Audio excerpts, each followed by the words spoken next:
Professor Zhang, and thank you all of you for coming out tonight. Thank you in particular to the University of Reading for hosting this public lecture series. I think it's so important that we, as academics, are able to present and discuss with the communities that we work in the types of research that we do. And I learn so much more from discussing it with the communities than I do with fellow academics. It's a privilege to be delivering this lecture tonight. We are nearly 70 years to the day since the Universal Declaration of Human Rights was adopted by the UN General Assembly in 1948. The world today, my grandmother tells me, is materially different and materially the same to 1948. We face very different problems in terms of their form, but not in terms of where they actually come from. And if you pick up any newspaper, you turn on any TV, listen to any radio, you'll hear about human rights abuses in much the same way that we did after the horrors of the Second World War. The treatment of irregular migrants coming into Europe, those coming currently on the caravans into North America, those that are holed up in detention facilities off the shores of Australia. Political dissidents are imprisoned across large parts of the Middle East, Southeast Asia and beyond. Torture and ill treatment of homosexuals and transgender individuals remains rife across 77 countries where they are criminalised simply for being. Women are denied basic participation in societies, including the right to vote, to education, to choose whom and when they marry. Children are trafficked for labour and into sexual exploitation and abuse. Now, I can spend 45 minutes documenting the many, many human rights abuses across our world. And I'm not going to do that. Instead, I'm going to talk about what's at the heart of these abuses and what international human rights law can do to change them. And at the heart of all human rights abuses is power and control. International human rights law was created as a method for addressing the power imbalance that we have between a country, which is all-powerful, and people, who are the weak individuals being governed over by those countries. The idea of human rights came from the need to protect us all as weak individuals against the all-powerful state. Now, whether or not those laws are sufficient to do it is something that I will touch on and try and unpack. But before we even get into that, we need to understand what these laws are and how they're supposed to work. International human rights law sprung from the ashes of Nazi Germany. It's a system designed to address the grave atrocities committed by Nazi Germany against its own citizens, and to ensure that no state ever can behave in such a way again with impunity. What do I mean by that? I hope that we all know that the horrors committed by Nazi Germany against its own citizens are morally atrocious, that they were heinous crimes. But at the time, they were not unlawful. At the time, a country could do to its own citizens whatever it chose, because international law did not have a system of regulating how a state behaved towards its own people. There were laws about how a state behaved towards other people, towards civilians during wartime, towards prisoners of war, people of other nationalities. But until 1948, there were no rules whatsoever within the international system about what a state did in its own territory to its own people.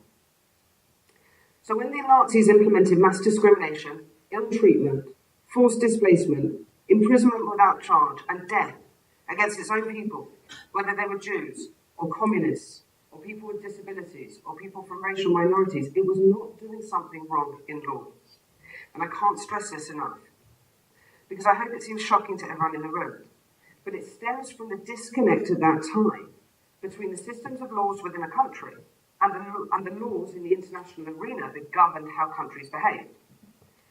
The idea until 1948 was that states could do what they wanted at home because of this concept of state sovereignty. A state rules supreme within its own territory. Throughout history, countries and their leaders made the rules, and obviously countries did not want to be governed by those laws in their own countries, in their own territories. What they wanted instead was a system of laws about how they behaved towards one another. Now let's be clear, Nazi Germany was not the first country to treat its own citizens in this way. Indeed, many of the countries that were so widely shocked by what happened in the Second World War had themselves treated their own citizens and citizens under colonial rule in materially the same way. This is a picture from the Congo, which was ruled over by the Belgians. It's a picture, the caption on it, which I haven't put up. This man is looking at the hand and the foot of his daughter that had been cut off by the Belgians. King Leopold in Belgium put Congolese people into zoos and allowed Belgian people to come and look at them as though they were animals. And these types of atrocities took place, whether during the Boer War with concentration camps, whether in pretty much every colonial country, the Mau Maus in Kenya. They took place with impunity because countries could do whatever they wanted to their own citizens and also by proxy to any citizens under their control under colonial rule. Now, I'm not a political scientist, I'm not an anthropologist, I'm not a historian. So I don't know why, from an expert point of view, Nazi Germany was a catalyst for change. But I think we can all guess why. Because it happened on European soil, and European countries saw it, and they very quickly realised that not only were these horrors not okay in Europe, but they were not okay anywhere in the world. And that's where we come to the United Nations and the UN Charter. I'm going to move off this picture just in case it's distressing, but not quite get to this one yet. The United Nations was born out of two world wars in very quick succession, and they need to have a world with international peace and security where there wouldn't again be the horrors of a world war. Professor Zahn says regularly that this is the most beautiful piece of writing, the UN Charter, a legal text that starts off about saving future generations from the scourge of war. And this particular legal text that was adopted focused on three key areas: international peace and security, development, and human rights. Now at that time, everyone knew what international peace and security was. Let's not have another war. Let's find a way to maintain peace and security. Development was an understood concept that if we want countries to be stable, we need to provide development, ensure that development happens, support development, to stop potential wars. But this concept of human rights was brand new. It's explicitly mentioned in Article 1 of the Charter, and again in Articles 55 and 56. But nowhere is it explained what human rights are. Instead, the countries of the world at that time, and they were in their 50s, whereas today we have 193, because most countries were still under colonial rule. The countries of the world at that time wanted a concept of human rights, wanted the UN to protect it, and one of the first things it did was task the UN with defining what human rights are and how they could be protected in law and in practice. Now, the United Nations has main organs. It's got an International Court of Justice, it's got a General Assembly where all states meet, it's like a world parliament. It's got the Security Council, which is tasked with international peace and security, but it never had a main organ on human rights. Instead, human rights was sidelined to a commission that fell underneath one of the main organs. And for the first 2 years of its life, of its existence, it worked on the Universal Declaration of Human Rights. What are these human rights that we all have by virtue of being born human? What are these human rights that we all have equally with dignity in front of law?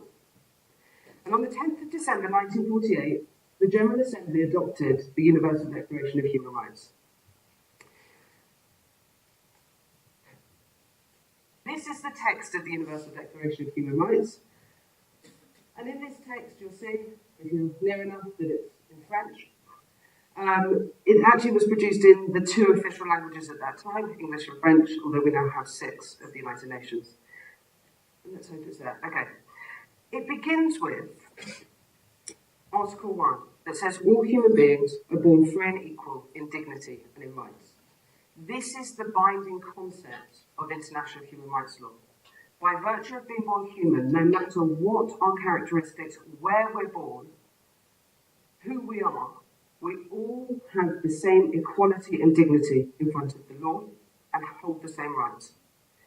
Article 2 then explicitly protects every individual from discrimination, and it sets out some of the reasons why you might be discriminated against. It says, you're protected based on characteristics including, but not limited to, race, colour, sex, language, religion, political or other opinion, national or social origin, property, birth, and nationality. Those two human rights are the cornerstones, the foundation of universal human rights. All human beings hold these rights by virtue of being born human. From there, the following articles set out, and there's 30 rights that are set out here, the rights to life, liberty, personal security, freedom from slavery, freedom from torture, rights to a fair trial, fair treatment by law, and many, many others. My personal favourite, if you're interested, is Article 24. I'll remind Professor Zahn of this. It's the right to rest and leisure. Something that doesn't always happen in institutions, including the United Nations. The articles in this declaration contain rights, but they're also broad subject headings. Because at that time, these were new concepts. Or even if they were new concepts, they were new concepts in law.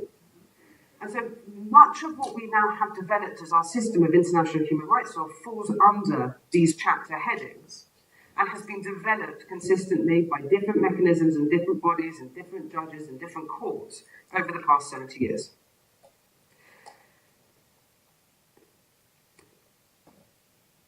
Once we had this Universal Declaration, we needed to work out how do we take these rights and turn them into something concrete that matters on the ground.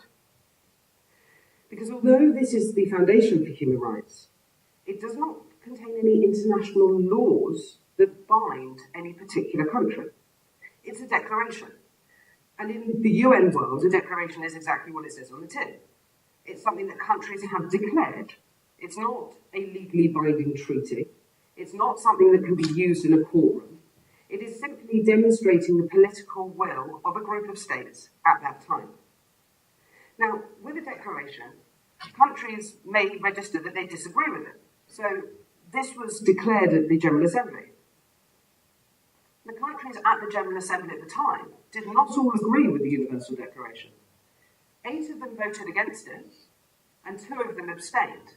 So this wasn't even a declaration that demonstrated unanimity within states. But once it's adopted as a declaration, it demonstrates the majority political will at that time. Now, with a treaty, an international treaty or a convention or a covenant, there is a legally binding document and countries have to choose to sign up to it.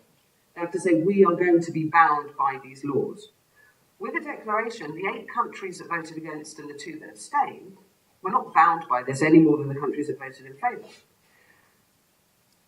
But once it's adopted on behalf of the UN, then it's adopted and it stays there throughout time. There were 58 countries at the General Assembly at that time, and the countries that voted against included the communist states of the USSR, Belarus, Ukraine, Poland, Yugoslavia, and Czechoslovakia, alongside Saudi Arabia and South Africa. The 2 abstentions were Honduras, which was sort of aligned with the USSR at the time, and Yemen, which was sort of aligned with Saudi Arabia. Despite those 10 countries not agreeing to it, the other 48 did, which is why it went through. But what then needed to happen was to take that document and turn it into something that mattered on the ground for individuals, for people in countries, for people around the world. Now, it's important to sort of know which countries voted against this declaration, because there was a very clear split, the Cold War split, that was happening even in 1948. And that split demonstrated 2 different ideologies on human rights. The first ideology is the ideology from the USSR and Allied states, which felt that human rights ought to be about economic and social goods, a right to adequate housing, a right to belong to a trade union, right to adequate food, rights to education, rights that individuals who come to the state and say, these are things that you need to give me access to or provide me with. Rights that would allow people to live lives that were meaningful and had quality. On the other side, in terms of the ideology, was the United States and the West and their allies that viewed human rights as freedoms from interference, civil and political rights, the right to not be tortured, the right to not be involuntarily disappeared, the right for a state not to take your life away arbitrarily. And that split between those two areas has continued to the present day. So on the one hand, we have this idea of universal rights. We all hold them by virtue of being human. On the other hand, depending on which area you lived in, resulted in different rights being foregrounded and states choosing different rights that they wanted to uphold based on their ideological perspectives. Now, of course, there's overlaps between these broad sets of rights. For example, I can have a right to life, to not have the state arbitrarily take my life away, to not have the state kill me without putting me through a fair trial and a process where there's an appeal of a death penalty. But there's absolutely no point me having that right to life if I'm living in extreme poverty, do not have access to food, do not have access to healthcare, do not have access to adequate housing, and ultimately I'm going to live a much shorter life. There's no point me having the right to political participation, to voting in a country, if I haven't accessed my right to education. Because the chances are I'm not going to be able to understand how to vote, where to vote, or to know that I can vote. But the ideological divide remained, and from 1948 until 1966, nothing was done in terms of creating actual laws on the ground. And in the end, what happened was two different international treaties were created, one on economic and social rights, and one on civil and political rights. And those treaties contained very specific legal obligations that would bind states, but countries could choose whether they were going to sign up to one, or the other, or both, or none. And this comes back down to this idea of state sovereignty. A country can't be bound by the laws unless it chooses to sign up to it. And this really undermined and derailed, at that point, the Universal Human Rights Project. Because the minute the countries were offered two different treaties, two different sets of laws, it meant that you would have two very different sets of legal protection, depending on which country you live in. And that's what we've seen up until the present day. Until we can all imagine which countries will ratify one or the other. Many countries have ratified both and signed up to both, but there are countries that to this day refuse ideologically to ratify civil and political rights or economic and social and cultural rights, despite the end of the Cold War. To understand what human rights means in practice and what this ideological divide did, we have to really understand what a human right is, what it means in international law. Now, I normally explain to my students that international law generally is just a series of agreements between lots of different countries. So I'll agree to buy your bananas for 20p, and you'll agree to buy my oranges for 30p, and I'll agree to buy his apples for 50p, and her guavas for 70p, and we'll have a whole series of relationships, and you'll be buying one another's fruit as well. And I suddenly one day stop doing what I meant to be doing. That doesn't mean that everyone else in this scenario can stop doing what they promised to do. It means they can break their promises to me, because I've broken them to them, and then they all continue to have their individual relationships with one another. What's very special about international human rights law is it's not promises between countries as to how they'll behave towards one another. It's unilateral promises. It's a promise that they will behave in a certain way no matter what. So if the UK says, I promise I will not torture anyone, and France says the same thing, and then France starts torturing people tomorrow, the UK can't say, well, France broke its promise, so I'm now going to start torturing. Once that promise is made, it binds the country regardless. And not only does it bind the country regardless, it binds the country in terms of how it behaves in its own sovereign territory. So we go back to Nazi Germany, we go back to colonial rule, we go back to pre-1948, countries could do whatever they wanted. And this idea that they would be bound by law to behave in a certain way in their own territory is quite worrying to them. They didn't necessarily want to take this on. They didn't necessarily understand what these rights mean, and even if they do understand what it means, they're taking on to have to provide all sorts of resources to protecting human rights. Because of that, and because of the way that the human rights system works, this special nature of the treaties, there had to be a compromise agreement. So a country might say, I'm happy to ratify a treaty, I'm happy to be bound by the laws generally in this treaty. But there are certain things in my country that I want to continue to be able to do. So I want to be able to sign it, but put something called a reservation in that allows me to continue to violate a right in a certain way.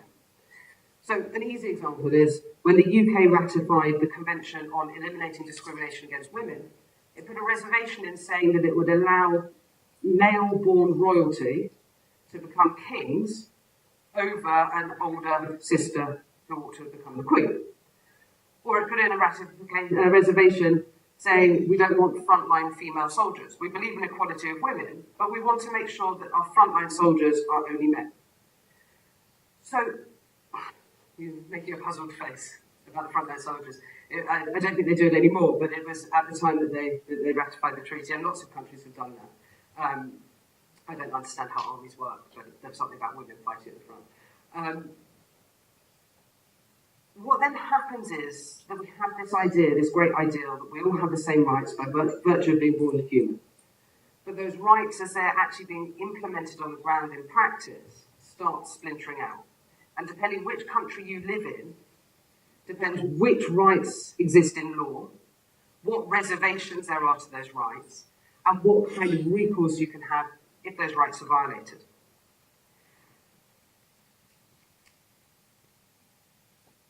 Beyond the fact that there was this splintering from the Universal Declaration, there was also a complete lack of understanding of what many of these rights mean.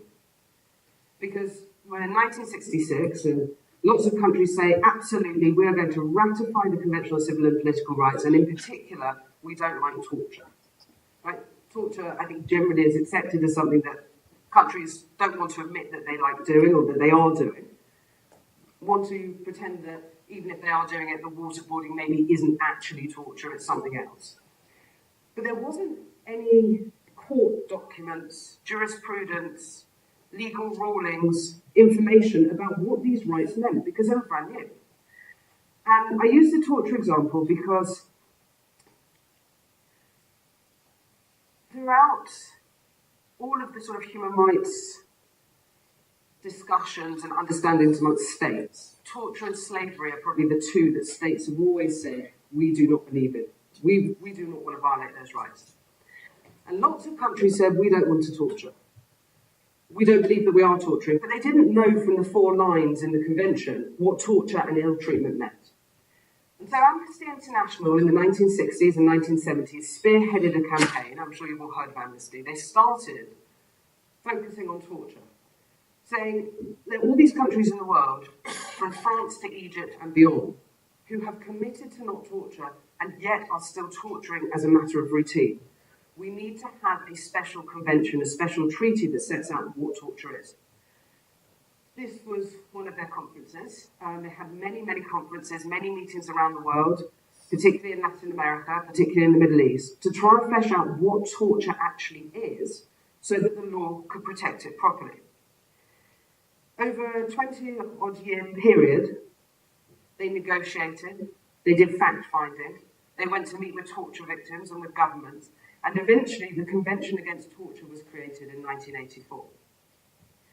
That convention is something quite special, because it's the only convention that takes one very specific right and unpacks it and creates a very long legal text, really setting out exactly what torture is and isn't, so that states can understand what they must and must not do.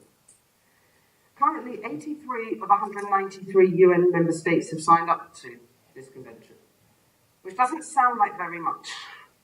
And the convention is monitored by a specific UN mechanism that will review those states, look at how they are dealing with torture, look at how they're protected from torture, and provide all sorts of reports based on those reviews, but also based on any complaints that people might make about those countries. Since 1984 and that convention, the understanding of torture around the world, whether in those 83 states or beyond, has massively moved on. The discussions around waterboarding in the United States were informed by 30 years worth of legal documents coming from that committee, coming from the reports of states who are party to that convention, and from general knowledge that then seeps into the media, into policymakers, into lawyers around the world. The reason I highlight the Convention Against Torture is because these things take a long time, or relatively long time. 20 years, if you are a torture victim in a country, probably means that you're going to be dead.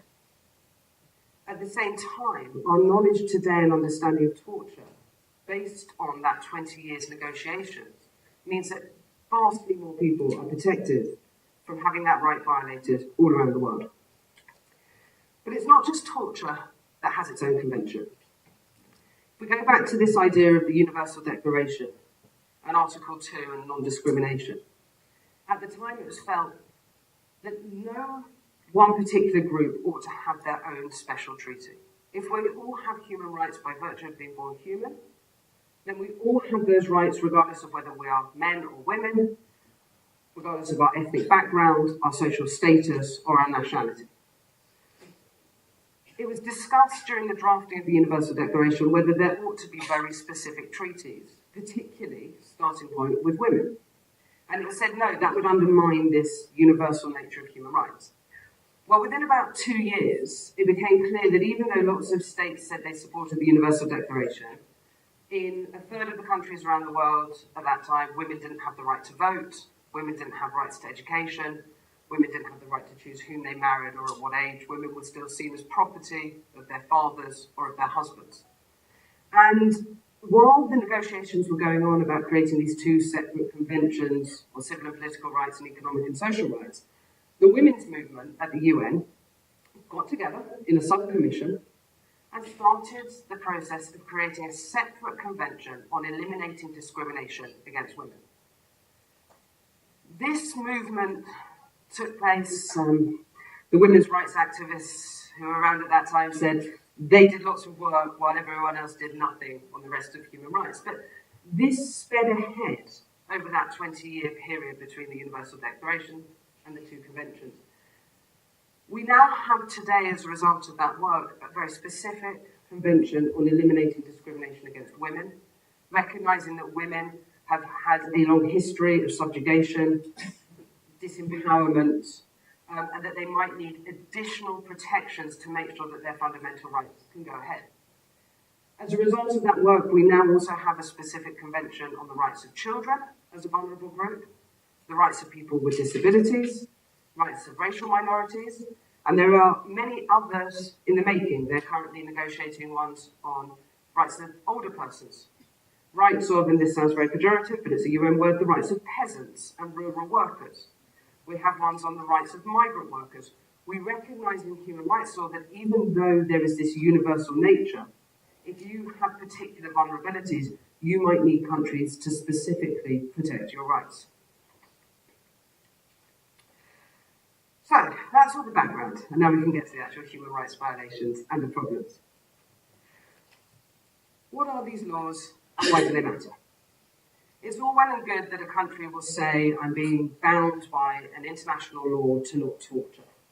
I'm being bound by an international law to provide adequate food to the people in my territory. But how do we actually make that a reality on the ground? So the story that I always like to tell, to anyone that will listen to this story, is the story about Latin America and the women. Here you'll see a march in Uruguay, and you'll see, it's a bit grainy, but you'll see lots of women holding up lots of photographs, mostly of men. Now, in Latin America at that time, in the 1970s, there were lots of military dictatorships. And one of the ways that they kept rule in those countries, in many of those countries, was through taking anyone who disagreed with their politics, any dissidents, and disappearing them, taking them away in the middle of the night, and no one would ever hear from them again. They didn't tell their families what happened to them. They didn't tell their families if they'd been killed or imprisoned. And no one knew. Now, the women in Argentina, in Chile, in Uruguay, came out on the streets as part of a grassroots movement over a significant period of time and brought out on silent marches Right? No riots, no aggression, photographs. These are our brothers. These are our nephews. These are our husbands. These are our sons. These are our neighbours. Where are they? And that grassroots movement grew across the region until eventually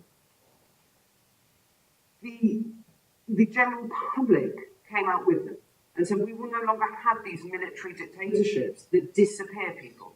We all have a right to a fair trial. We all have the right to not have our lives taken away from us by the state. And that changed the nature of history, both in terms of the region and in terms of who governed over these countries, toppling military dictatorships, but also changed the nature of how we understood these international human rights laws. Subsequently to this, the UN has had mechanisms on enforced and involuntary disappearances. They are some of the strongest mechanisms that go round to states with CDs, back in the day, but I don't know what they do now, USB drives, but I saw it on CDs, with photographs of people that were disappeared maybe 20, 30 years ago, maybe 2-3 days ago, asking where are these people? They have rights, and their families have rights to know what's happened to them. Why I tell this story is that human rights laws on their own don't protect us, but they are a tool for us to lobby for effective change in our countries and in our world. We can take those laws and we can lobby our governments, we can lobby the UN, we can work at the grassroots level in order to make changes so that those human rights are upheld for all. Now, the thing that I suppose if I'm an expert on anything, is I'm an expert on the UN human rights system. The bodies that sit in Geneva and sometimes in New York, and that monitor, that help to develop human rights law, that monitor compliance with human rights law, and that come out into countries and do fact-finding and recommendations. Many of you will have seen or heard on the radio or newspapers that one of these mechanisms, a special rapporteur on an independent expert on extreme poverty, came to the UK last week and did some fact-finding and presented a report about the impact of austerity measures on people being able to realise their human rights in this country, particularly children and particularly vulnerable people. He's a professor called Philip Alston. He's at New York University, and he is part of a system called the UN Special Procedures. UN Special Procedures are independent experts who undertake their work part-time and unpaid because they care deeply about human rights across the world. And they're given very specific tasks. So his task is to look at extreme poverty and the impact of extreme poverty on human rights all around the world. Others might be tasked with looking at violence against women. Others might be tasked with looking at specific countries, like the human rights situation in Iran. And they are all under the umbrella of this body called the UN Human Rights Council. When they make their reports, they present them to countries, they present recommendations, they present the information, but then they come back into this body and they present all of their findings under that beautiful artwork, which is 10 years old, I saw on Twitter today, and it changes wherever you are in the room. And there's live webcast around the world while they're doing it, and it has all of its documents available to anyone who's interested in reading them. Now, the special procedures are independent experts who go into countries, who go and talk to human rights victims. And they link up what's going on the ground in any one particular country or region of the world with this quite opaque and distant UN system. The UN Human Rights Council is the successor of the commission that created the UN, the Declaration of Human Rights. And it's made up of 47 countries. They rotate, they have to stand for election, and they send their diplomats to go and sit in session 3 times a year to discuss a set agenda about developing human rights, around where there are human rights crises, and around how they can feed back information on human rights situations to the Security Council if they think that there's going to be a war, that the human rights violations are leading to a potential war, peace and security, or how they can feed it back into the General Assembly if they think that there's something there around development or that the entire United Nations system needs to know about. The Human Rights Council also reviews, on a 4-year cycle, every single country in the world and its record on human rights. So it doesn't matter whether you're Tuvalu or you're China, you will have to come to the Human Rights Council in front of your peers, in front of other member states, and be asked questions about your human rights record, and have recommendations made to you, and be essentially named and shamed about what's going on within your territory. The naming and shaming might sound like it's not a great enforcement mechanism to all of us. China, every time it's coming up about the year before its review, starts releasing political dissidents, political prisoners, because people say the names of the political prisoners, they say them out loud and they say them very publicly, and China knows it doesn't want to be named and shamed in front of its peers. And so it wants to show that it's actually trying to comply a little bit better with civil and political rights. Other countries, like, I want to give the example of the UK, but I fear not to. Other countries will take great steps before these reviews to ensure that the questions being asked in the room are nice and benign questions, that they might not be shamed too much in the short period of time that they're there. What often happens is that non-governmental organisations like Amnesty International, civil society organisations, will write shadow reports or will go and lobby other countries and say, look, these grave violations are going on, can you make sure that you raise them? I'm constantly asked by students and by practitioners why I think that naming and shaming, or the very public nature of the Human Rights Council, or of the reports that Philip Alston writes and every other UN Special Rapporteur are so important. And the reason is that we don't have a system where we can put a country in jail because it breaks international human rights law. We can't send the bailiffs round to a country. There's no enforcement mechanism in terms of international human rights law. The only enforcement mechanism we have is politics. And the politics that goes on within these UN bodies might seem very far removed from the politics that we're engaged with on the ground, or the realities of our lives. But they seem to work. They don't work all the time, and of course there are grave human rights violations at any given moment in any given country, from Sweden to Somalia, around the world. But this is the best that we have, and it works better, I would say, than any other system within the international arena. If we compare where international human rights law is compared with the environment, if we think about how well countries comply with their human rights obligations compared with their environmental obligations, we can see that these mechanisms, while they might seem a little bit odd, definitely work. But those mechanisms haven't stopped any of the great challenges of our time. All they can do is help. And I suppose I want to use the last part of my talk, the main part of my talk, to think about what the challenges are that we're facing globally and regionally and nationally. Because it's at each step of the way throughout the last 7 decades, it's only by identifying the challenges that people have been able to work together to overcome those challenges and to move human rights law forward. So the first challenge is irregular migration. Irregular migration occurs across the world. Migrant workers and their families move around. People leave countries because of war, because of drought, because of lack of resources, because of disease, because they want to have better economic opportunities for themselves and their families. People can never be illegal. We talk about illegal immigrants, and it's the wrong terminology. I am legal because I am human. And I have the same rights as all of you, regardless of my nationality.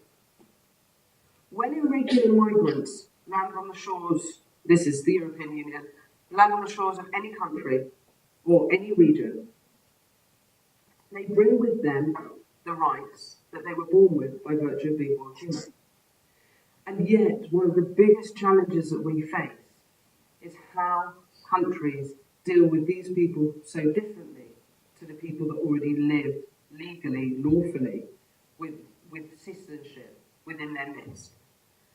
This is the Nazi Germany of our generation. This is what I worry that our children will ask, what did you do during this crisis? What did you do while children were locked up in detention facilities in Papua New Guinea, or in Greece, or in South Africa, or in any other country where people are moving to, looking either for a better way of life or literally to save their lives? A country is bound to uphold the human rights of every person within its territory, regardless of their nationality, their race, their ethnicity, or any other characteristic. I don't know what the answer is on this. None of us do. The UN Special Rapporteur on the Human Rights of Migrants went to visit the European Union as a region and the states, the ports of migration, so Turkey and Libya, about, I'd say, 3 or 4 years ago, to do a really big report on irregular migration. And what he found was that there's all sorts of detention facilities in countries like Turkey and Libya that are sponsored by the European Union, trying to keep people from even accessing the European Union shores.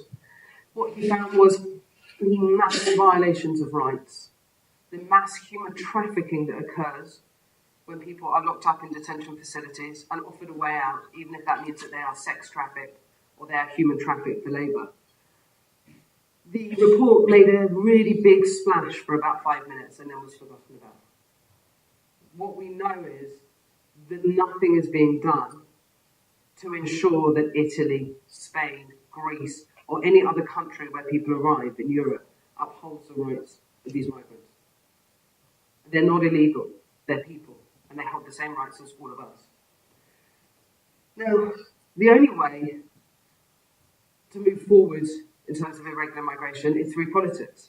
And like I said, I'm not a political scientist, I'm not an international relations expert, and as Dominic will tell you, I'm certainly not a diplomat. I have no idea how we work this out, but I do know what the laws are. And I do know that if people could lobby for effective change across Latin America, we should be lobbying for effective change during this crisis on our shores. A slightly less upsetting one. Another of the key challenges that we have today is, what do we mean by human rights? 58 countries sat at the UN General Assembly and voted for the Universal Declaration that represented communist countries allied to the USSR, Western countries allied to the US, and a couple of countries that had slipped out from under colonial rule.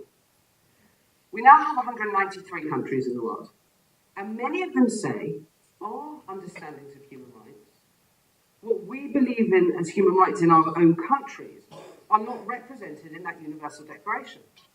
We want to create new rights that represent what we believe rights ought to be. The problem with that, and I'm going to tell you a story to illustrate it, is that very often with the creation of a new right that sounds very benign, that sounds very positive, you will have states jumping on board who maybe have slightly more pernicious reasons for doing so. This is Costa Rica. Costa Rica has the right to peace enshrined in its constitution. If you are a child in Costa Rica, you learn about peace in school. There's no military in Costa Rica. About 10 years ago or so, Robert Zamora, not the footballer, but the lawyer from Costa Rica, took a court case against Costa Rica and said, you cannot mine for certain minerals in case those minerals might one day be used by some other country in a nuclear bomb. And he won. Because peace is so fundamentally important to Costa Rica and to its ideology that those minerals have to then stand the ground. Costa Rica in the 1990s said that there ought to be a human right to peace. Right? This represents their ideology, and not just their ideology, other countries that have peace enshrined in their constitutions. And no one would want to say, no, we shouldn't have a human right to peace. Everyone would say that's quite a good idea, and most countries were on board with it, and it moved forward slowly. And this idea of a human right to peace, what Costa Rica meant, was a human right of all persons not to live in war. Around 2006, 2007, Sri Lanka and Syria, and some other countries, but Sri Lanka and Syria are key ones, joined this movement for the human right to peace. This is a couple of years before the Sri Lankans slaughtered Tamils in its own territory, and before Syria started using chemical weapons against its own people. And so many of the states that supported this right to peace in a very nice way, everyone shouldn't live without war, took a step back and thought, well, why are they supporting it? These are not peaceful countries. And they realised that a human right to peace would mean that if a country started slaughtering its own citizens, its own civilians, they would have a right not to have an intervention from the Security Council, not to have an intervention from other states nearby. No one will be able to come into the country and interfere with them. And so this right to peace very quickly went off the table. And this isn't the only type of new right which sounds good, which lots of countries support, but which other countries are using to undermine human rights. Some of you, most of you I hope, will have heard about Asia Bibi from Pakistan, who was a Christian woman who drank from a cup of water that was being used by Muslim villagers with whom she worked. She was accused of blasphemy, she was put in prison, and very recently she was given a pardon from her death sentence, sparking riots across Pakistan with people who wanted her put to death. Now, this idea of blasphemy laws, Pakistan has been at the forefront of a movement to have the right to not have your religion defamed. And many Islamic countries say, look, this represents our human rights ideology, the right to not have anyone say anything against the Prophet Muhammad or to be defamatory about the Quran. And in many ways, that sounds absolutely fine, because that does represent ideologies of countries who were not sitting in the room at the General Assembly at the time of the Universal Declaration. But over the last 15 years, since this movement has really taken hold, what's become clear is many of the countries, including Pakistan, want to use that human right as a way to justify putting people to death for what they claim is blasphemy, even when there's no proof that blasphemy existed. Now, these two examples that I haven't gone into in great depth because of time, these two examples show the politics of human rights and of developing human rights in the global and globalized world. That actually, when there were 58 countries in 1948, it was a lot easier to create rights that everyone agreed with and that weren't going to be used to harm people, but would only be used for the good if they were implemented.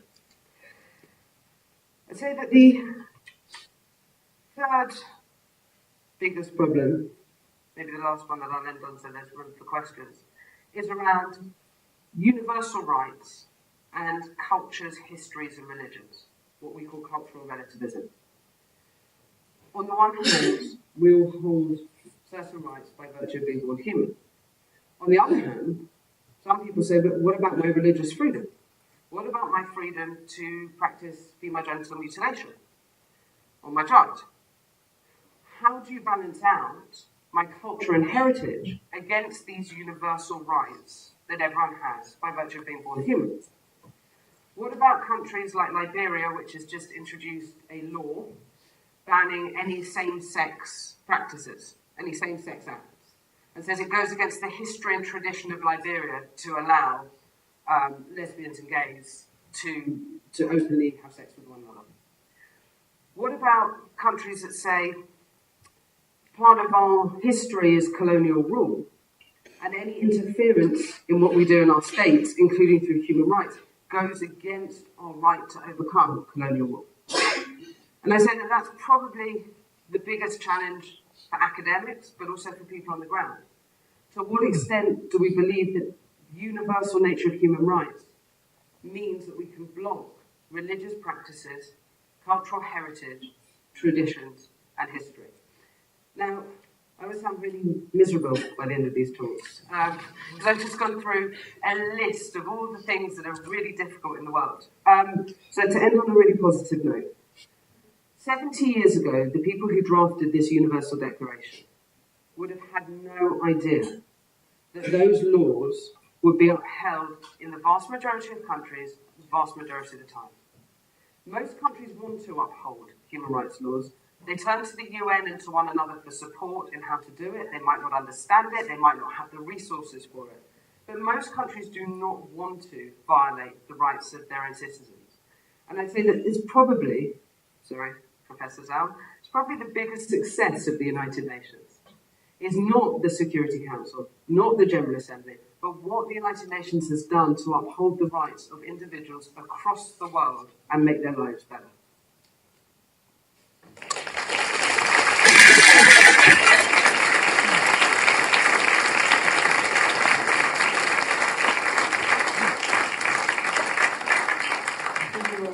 For what I think we all agree was a hugely thought-provoking tour de force through 70 years of the development of the human rights system.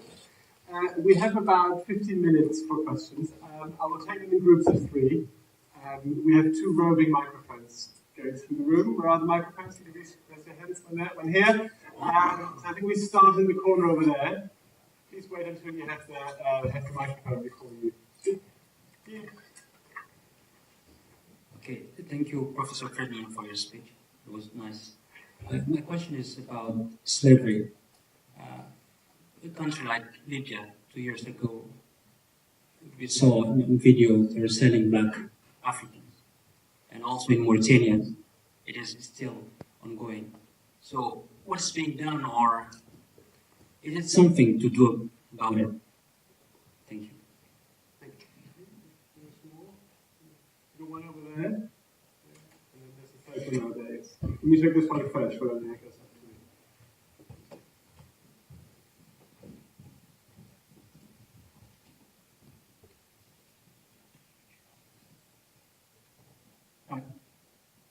Yes, please go ahead. Yeah. I was surprised to learn that human rights law only applies to state institutions, because I've been looking at care homes in particular. That was the first shock. The other thing is, in terms of deprivation of liberty in this country, I'm quite shocked how easy it is to do and how easy it is to circumvent the protections that are put in. And also, of course, it's all very well saying you've got these rights. If it costs you £4,000 to go to court and enforce them, there's not many people who are at the poor end of the spectrum that can do that. Thank you very much for the interesting talk. I was wondering how you judge the fact that a lot of members of the Human Rights Council actually do not comply with the vast majority of human rights. Like state of Qatar and so on. Three quite different questions. Let's start with the middle question. In terms of who's bound by human rights law, the state is bound by human rights law. And all of its actors and its agents are. So if a state has a prison, right, all the prison officers must comply with human rights law. Now, if the state then gives money to G4 escorts, to private actors, right, to companies, to undertake those prison duties, they are also bound by human rights law because they're acting on behalf of the country. With care institutions or other institutions, if they are privately run and they're nothing to do with the state still is bound to monitor and make sure that there aren't harms being caused there. I can explain it in a slightly different way. A state doesn't perpetrate domestic violence. But if a country doesn't have strong laws on domestic violence and doesn't prosecute people for domestic violence, then they might be found to be torturing those domestic violence victims. Because it's not just about whether the country does it themselves, but also have they got proper legal systems to prevent harms being perpetrated by others.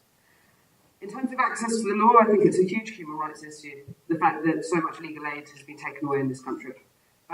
It's one of the key things that are highlighted by UN mechanisms and by plenty of lawyers. And I agree with you, it is sometimes what's the point of having laws if you can't access them?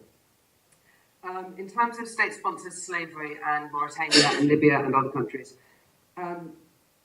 state-sponsored or state-condoned slavery is up there with torture as the most heinous human rights violations, that all countries are bound not to allow this in their own territory, whether or not they've signed a treaty about it.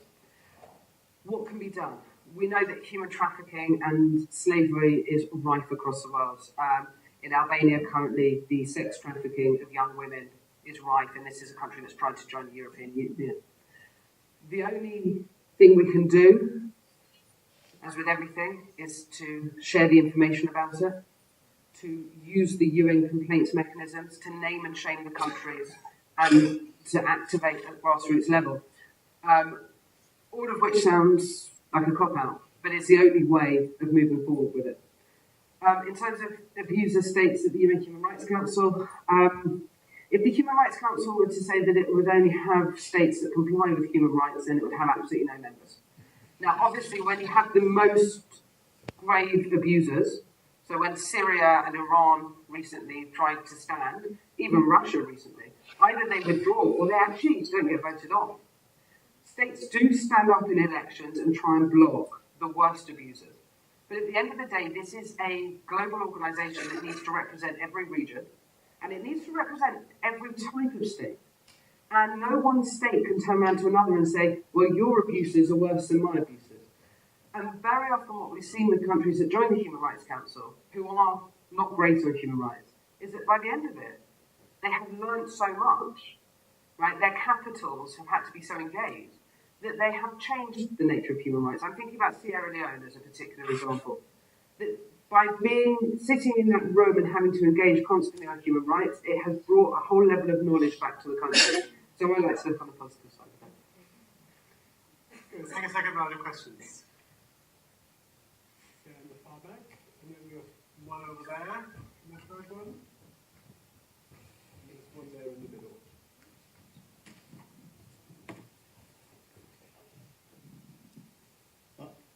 Thank you very much. As one of the latecomers, I appreciate the fact that you pointed to the politics of human rights.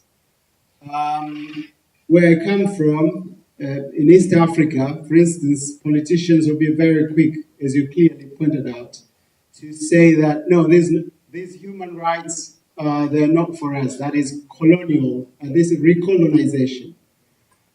That's a very good realization. But now, what do we do as stakeholders to achieve a politics that serves human rights?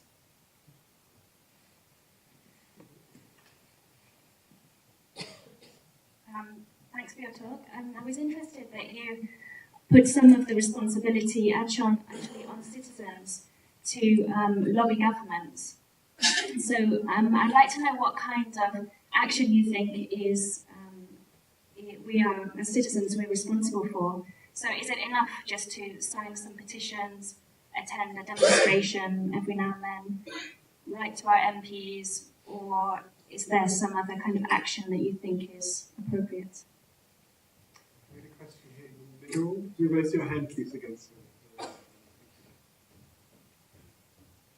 Just there in the back row. I think come to you later, the gentleman over there.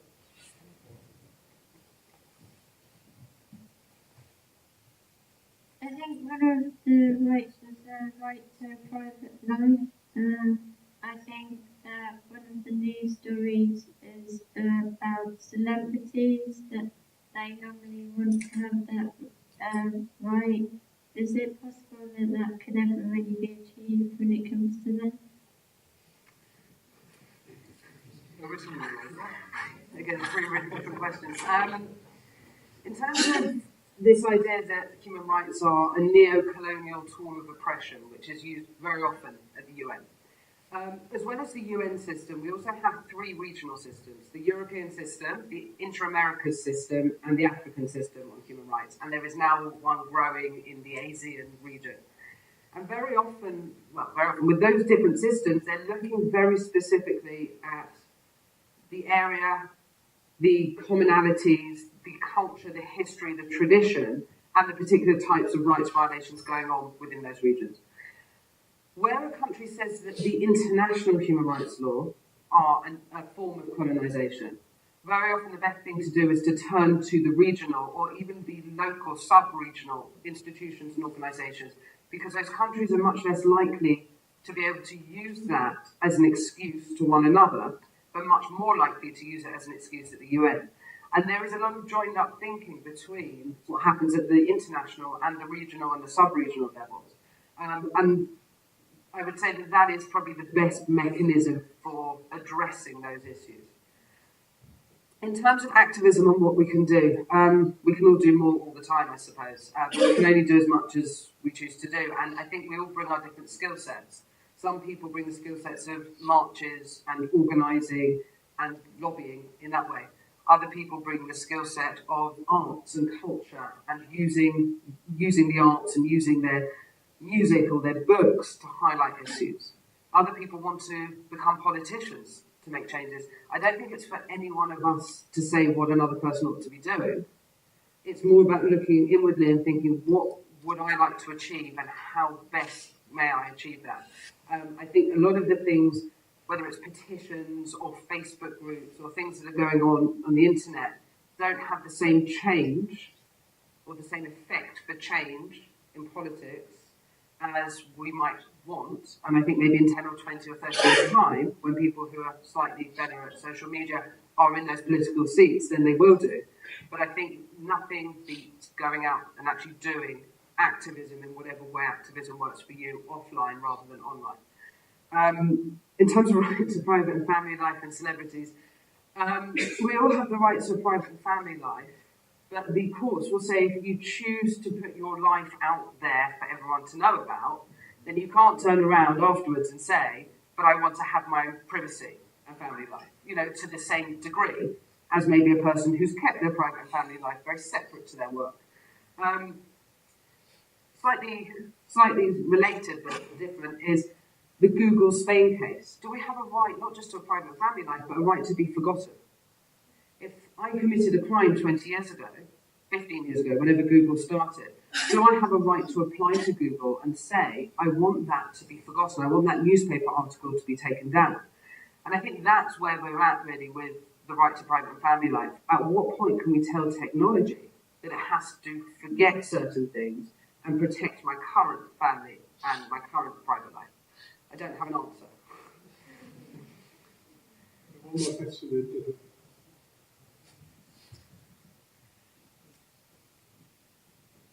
Hi there, thanks very much for your talk. I know earlier you spoke about Professor Aston's visit to the UK last week.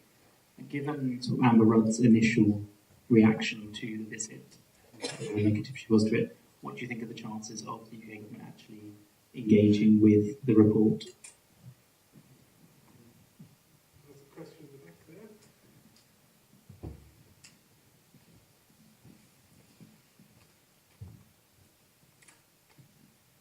Yeah, thank you very much for that lecture. Extremely informative. But my question is that the concept of human rights is a relatively new concept. And I just wanted your opinion on how the concept of human rights will evolve from, let's say, 100 years from today. We have for one final question. The sun is being quite a lot, but in the front here.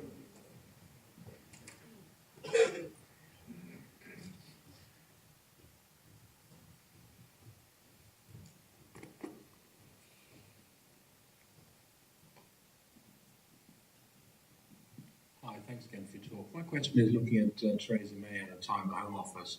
Basically, in this country, human rights is seen as a dirty word. Now, I just have amnesty and the IHR and various groups supporting the rights of EU citizens in the UK being marginalised. It's very interesting that, trying to go to a school and ring up, I want to talk about climate change, you might get an answer. You want to talk about human rights in a school in my town on the South Coast. They don't reply. It's a dirty word. It's really sad. Yeah, I agree with you. Human rights has become, in this country, a dirty word based on the media, based on politicians, based on false stories about people staying in the UK after their visa because they have a cat, which is materially not true if you read the judgment. The judgment says they're in a committed relationship. One way you can see that is pet, right? Not staying to look after their cat. I think we have to change understandings of what rights are to change that narrative. And I think a big pushback against the word human rights in this country has come in the same pushback against the European Union and Brexit and the European Court of Human Rights, and do not come and interfere with us, we are sovereign Britain, right?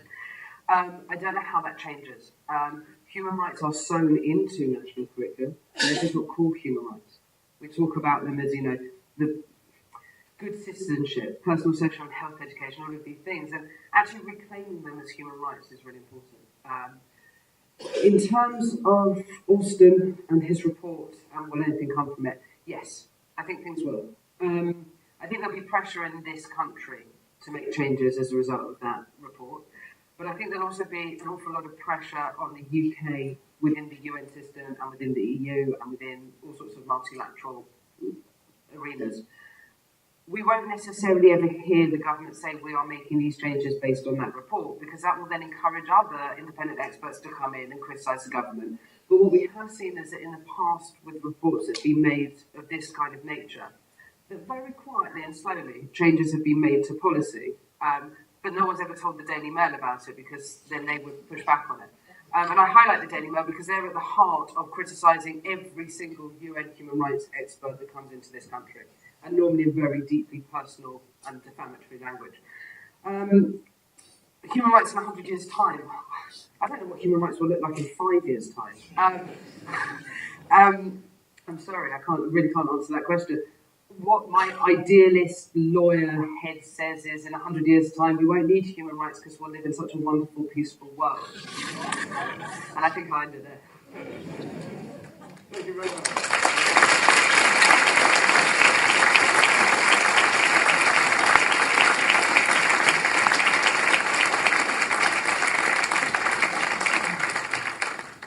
I've been told on my cue cards I have 3 minutes to close to give a closing speech. I don't think I'm going to do this justice in 3 minutes, so I limit myself to 3 points that I think Rosa has highlighted. The human rights system is about law, it's about politics, but importantly, it's about personal courage. And another 3 points, I would like to make 3 thank yous. Firstly, of course, to Rosa for I think was a fascinating talk. Secondly, to you as an audience, so just as we want our academic University of Reading to be difficult, you were a wonderfully difficult audience, asking wonderfully difficult questions, which I think started a really nice discussion, even though they were not necessarily answers, but just further questions and challenges. And finally, I'd like to thank the staff who have organized this today and have so fantastically supported this event. And could I ask you all to join me in thanking Rosa